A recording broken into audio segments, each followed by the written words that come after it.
just want people to know that my wife is not abusive. She's not disrespectful. She's not commanding nor is she demanding. She's really my balance. And I know sometimes from the outside looking in, she might seem a little pushy. But believe me, I'm in safe hands. It's not like my wife got a whip or something and she running around. Hold on, yo.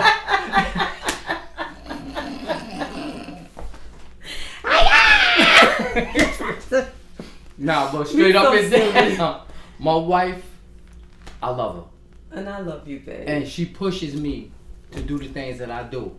And I know like a lot of people be feeling that she be bogarting me. It's not true. I don't know if they feel like I bogart you, because that's apparent that who could bogart the king? I think that it's a thing where they feel like you don't want to do this, and that I'm doing this for fame, and I want to be in the spotlight. And that's the part that we need to set straight. You've been in the spotlight since you was 14 years old. But even before then, or after then, I had, right now, my books. Where's my other prop?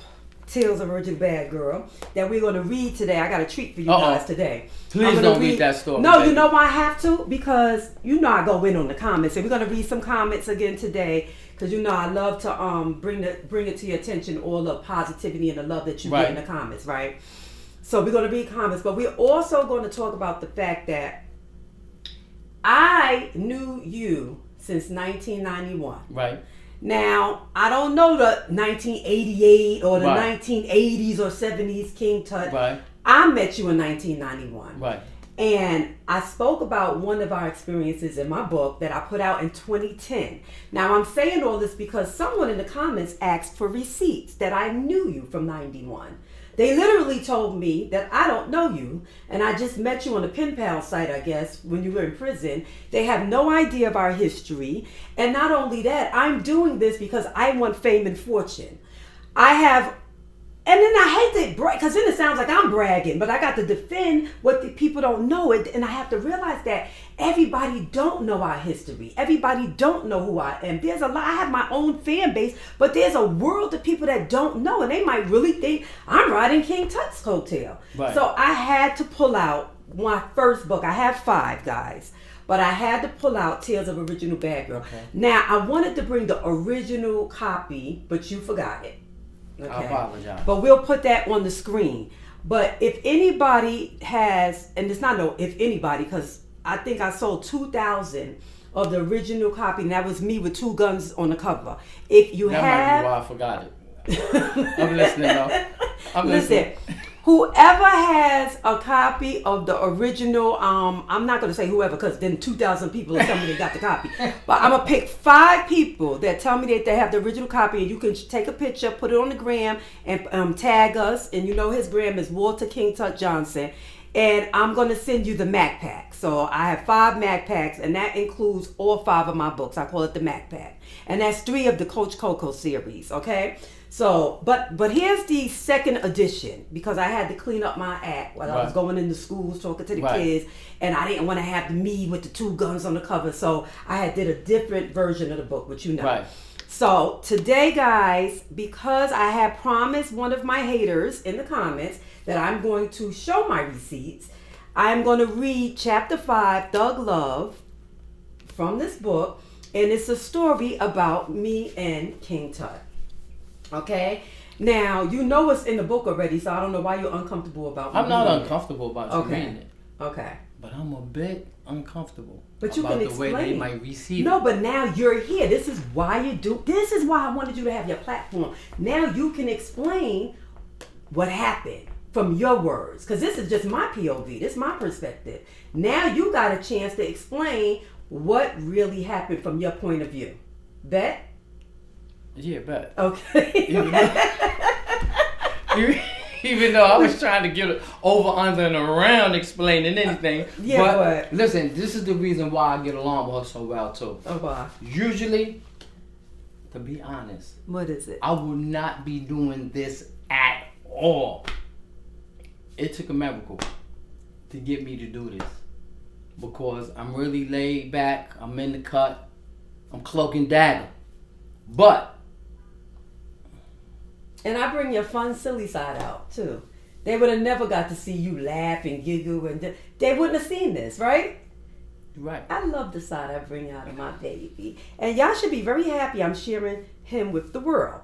Because I don't have to do this, but I'm doing it because, and it's bringing a lot of hate, but it's also bringing a lot of lust. Because the women, babe, you know the women love you. And it's okay, babe. You're a very handsome man. I'm proud that you are my husband, and you look amazing. You're 61 years old, but you look 41 tops. But it is bringing, come on, we just got to call a spade a spade. It's bringing out hate for me. I don't know why. And it's bringing out lust for you. I would have thought it would have been the other way around, to be honest with you. But for some reason, people want to see you by yourself. And I'm like, oh, okay, I get it. Some of these comments is from the girls acting like they guys because they want me out of the frame and so they could just stare at you. And that's fine, ladies. I get it. Because this man is so good to look at. I look at him every day and I thank God that he blessed me with somebody that I can actually, my eyeballs can actually feel comfortable with. Thank you, beautiful. Now, look. I'm not going to label it lust. Maybe some people have an appreciation. Yes. And a decent appetite for me. Okay. And maybe they like the way I deliver my message. Okay. All the different things that we talk about. Mm-hmm. Maybe they mistakenly feel that there's a disbalance. Okay. That we are unbalanced. But we're very balanced. Oh, no, because opposites attract. And we're harmonious. We are totally opposite, but at the same time, we like two peas in a pod. Yeah. Right? Absolutely. All right. Let me finish reading. Let me do the excerpt. We're going to talk about it, and then I want to read a few comments, and then we're going to give a few shout-outs. Okay. Okay? All right. Chapter 5. Just had it, and I lost it. Okay, hold on. All right, guys. I'm reading from Tales of Original Bad Girl by Mack Mama. I dropped this book in 2010. Okay. It's called Thug Love. Now, I want you to listen to the first words of this chapter. Listen good. Okay. Oh, I know where you're going with this. Okay. This chapter is about all the bad choices I made with men in my life. I have the worst taste in men, which is crazy. I love gangsters and thugs. When I was younger, a nice, decent, hardworking guy was like a repellent to me. If it wasn't rough, it wasn't right. I was head over heels for this one gangster called King Tut. He lived in the East New York section of Brooklyn and ran shit out there. He was notorious for his gunplay. Back then, you earned your street credibility by busting your gun and getting your body count. But this, you can't stop the book. Okay. Wait, you can talk after I finish. All right. By busting your gun and getting your body count up. Amount of murders. I was attracted to cold-blooded killers, and that was that. We understood each other. I was infatuated with guns and fast money, so that is what I wanted to be around. My husband was doing his bid and wasn't coming home anytime soon. Therefore, I was left alone to do me. I held him down with visits, money, and packages, plus I never missed a conjugal visit, but I still had another life in the street. He had 11 years to do, and I was very young. Although I began a relationship with a female, I still love my guys. This particular gangster, Tut, had recently been released from prison. All the guys I dealt with at that time were ex-convicts. I was feeling him hard, but he looked at me as a little girl. I was determined to change his mind. I would do anything to make him see I was a ride-or-die chick. I wanted to impress him badly. One day he gave me a call telling me to meet him around his way because he wanted me to handle something for him. He had gotten word that a guy on his team was a snitch and he wanted to get rid of him. He told me to handle it for him. I was so excited because I was finally going to earn my brownie points. He had called the dude and told him to meet him on Linden Boulevard. He wanted me to go into the store, buy a soda, and replace it with the .357 pistol he gave me. After that, I was supposed to walk across the street, flirt with the guy, then pull the gun out of the bag and blow his brains out. As casual as that sound, and as nonchalant as the murder plan was in the process of being executed, I didn't break into a sweat and my heart didn't skip a beat. I had no soul, and after my mother's death, I had no soul after my mother's death, so the idea of someone dying was almost funny to me. I figured everybody should die, young or old, because my mother did. I was mad at God, angry at the world, therefore I was ready to kill or be killed at any moment. I've always said I wasn't afraid of death because I would get to be with my mother again. I still feel that way. I didn't get a chance to experience having a mother without the drama. The bitterness I felt from her death made the idea of killing that guy enjoyable. I was messed up in the head and totally twisted. I walked across the street with the burner in the bag. I was ready to shoot. I remember feeling numb and anxious to get it over with so that I could go boosting later on that day. I spotted the target sitting in his vehicle and I advanced toward my prey. I got 5 feet away from him and I noticed TuT jogging up to the car. He gave me a signal to abort. I veered off to the right and walked away from the target. He told me later that 5-0, the police, were cruising the boulevard, so he called off the hit. I was so sick in the head that I didn't realize my good fortune. I had the nerve to be mad at him for stopping me because I wanted so badly to impress him. To this day, I thank God that I didn't do any harm to that poor guy. Not only would I have still been in prison, but his death would have been on my conscience. I didn't have a conscience at that time, but I developed and matured since my wild teen years. I know I would have been haunted. I also think that TuT was testing me to see if I was really about it, a stand-up individual. Once he saw that I was the real deal and he could count on me, he called the hit off. I thank him tremendously for reversing that situation because that small action spared that guy's life and saved mine. As of this writing, TuT is in federal prison serving a life sentence for a crime he didn't commit. Also, there was an article in the Hip Hop magazine alleging that he was one of the gunmen who shot and robbed Tupac at Quad Studios. Over the years, he has maintained his innocence, but when you're notorious for certain behavior, you can easily become the fall guy for crimes you didn't commit. You can get away with one thing and down the line take the slack for something else. The justice system is no joke. You can really beat it. Now, reading that out loud seems more nefarious than I actually thought. It sounds more nefarious. Yeah. So explain what happened from your point of view. You remember the day? Oh, how could I forget? Okay. I always dug you. From the moment we met, there was something really, really special about you. And you just had a realness that was undeniable. You was beautiful, fly, witty, and you just was courageous. I knew you was a down woman. I already knew it. And that you had a history of keeping it real and being official. But something inside of me wanted to know how far you would go. And I apologize for putting you in that predicament and making that type of request. But at that time in my life, I needed to know if you take it from 100 to 1,000. And when I made that request, you was with it. I couldn't believe how fast you got there. And deep in my heart, right, I said to myself,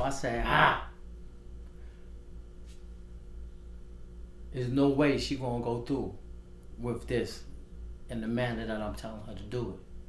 because I'm telling her to do it in a manner that's so cold that anybody with a conscience they're gonna fold. I waited for you to turn around and say, yo, I changed my mind. Wait a minute, are you sure that this is what you want me to do? I can't do this. But you went on. And I said to myself, oh my God, she's getting ready to go from 1 to 1,000. And as I watched you, I patiently waited for you to change your mind. And when I realized you wasn't, you hold that. I made it my business to get there ahead of you and to tell you, stop. No, don't do it. Stand the fuck down. Stand down. And I hesitated. And you was mad. I know. You actually stood there for a moment like it's already emotional. I'm like, yo, stand. And you was angry that I stopped you.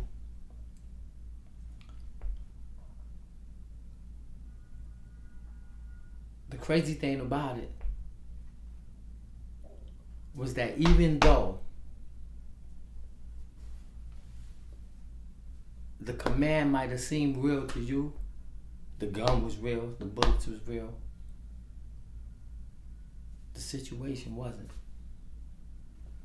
And when you told me that, I was like, I had somebody I just found that out. that was dear to me in that car. And I had them sit there under the impression that you would fold. I bet it all. The blood in my veins, I bet that it wasn't gonna happen. And when I seen that you was about to smash somebody that was so dear to me, I had to run so fast and get past you in order to stop you. And you know, it just made me realize that when somebody likes you or care about you or believe in you, a lot of times in life you can get that person to do something that would destroy their life. You know how many girls are sitting in prison right now because of that? Absolutely. So I thank you. Even though it was all a setup and you just was testing me, but I thank you for stopping me in mid-motion because it made me think. Because remember, I didn't know until we got together 30 years later that this was all just a test. I assumed it because I said that in the book. I don't know if he was testing me or not, but that experience made me realize that what was I doing? Why was I willing to risk it all? You wasn't even my man. I just had a crush on you. Mind you, and I like to say that because even though we knew each other from 91, you were still married. And I was married at the time. That's right. Because I got married when I was 16. My husband was on Rikers Island. He was doing a bid for murder. And we never consummated. We never crossed the line. No. And that's what made me crush on you even harder because you were such a gentleman. And I had never met one of those in the hood. You know what I mean? Because why wouldn't anybody want to mess with Fly and the Toka? You know what I'm saying? That they know they can manipulate and use and get everything they want from me and I'm going to be... You know what I mean? Just come on. I was a kid. I shouldn't have been married to the first guy. You know what I mean? I was really just trying to be down. You know what I mean? And this is why a lot of these young girls now find themselves in a predicament that they cannot get out of. Trying to be down, trying to impress, trying to follow, doing anything for a man. They wind up carrying drugs, getting knocked, doing 25 years in jail. You know how many girls I met in Bedford is in there now to this day since when I was in there 20 years ago that's probably just coming home now because they was doing something for a dude. And the dude ain't even, no guys is on the visits to see them. I'll go into a whole tantrum because we do so much as women for men and men do not hold us down. You know what I mean? So the fact that you was just testing me, but you knew not to really put me in that type of situation, showed how much love and respect you had for me. And even though you were in your sick thought process, because you was in the throes of it, you know what I mean? You're not the guy sitting here on the couch now. Right. You know what I'm saying? But you were who you were. Right. You know what I mean? And I thank you so much, because that experience changed my life. Because it taught me my mistakes. It taught me never to repeat nothing like that again. And it made me really value not crossing the line. Because when I say cross the line, you know, I talk about, I shot 5 people in my life, but I never caught a body. And I talk about how proud I am of that. Right. You know what I mean? As sick as it might sound, I leg shot, I hit a nigga in the stomach one time, you know what I'm saying? Right. But I never caught a body. That's right. You know what I mean? And I'm very proud of that, because it does mess with your conscience. I'm sure it does. You know what I'm saying? And I can't speak for nobody else, but I can speak for myself. I'm here to tell my story, and I've told my story. This was years ago. Again, if y'all want to read the rest of my story, but this is from years ago. I got a whole nother story, because I released this in 2010. It's 2024 now. That's right. I've lived so much since then. And now I've reinvented myself with the Coach Coco. That's right. So I got 3 new books out, and we'll talk about that in another segment, because I'm going to because yes, I will be promoting my things on my husband's show. But and I'll put everything up on the screen. But babe, I just want you to know that, you know, because it was a little struggle. He did not want to read this and do this on film. But I'm like, babe, people know that you lived a life. You changed now, but you still lived your life. You cannot change that. Right. You know what I mean? And when we do by the way, guys, the interview is out. The interview that everybody wants to hear is not out, but it's done. We did it. And it came out phenomenal. You know what I mean? And it's definitely the king comes clean. That's what I'll say about that. But we're also doing a 4-part series interview on his life.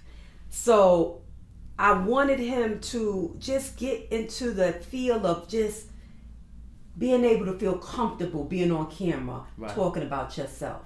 What made you, how you became the notorious King Tut. You understand what I'm saying? We can't hide from it, baby. You were who you were, but all you can do now is show your redemption, your change, and your transformation, your evolution, which you are doing. And that's why it's important for you to have your own platform. Bebo.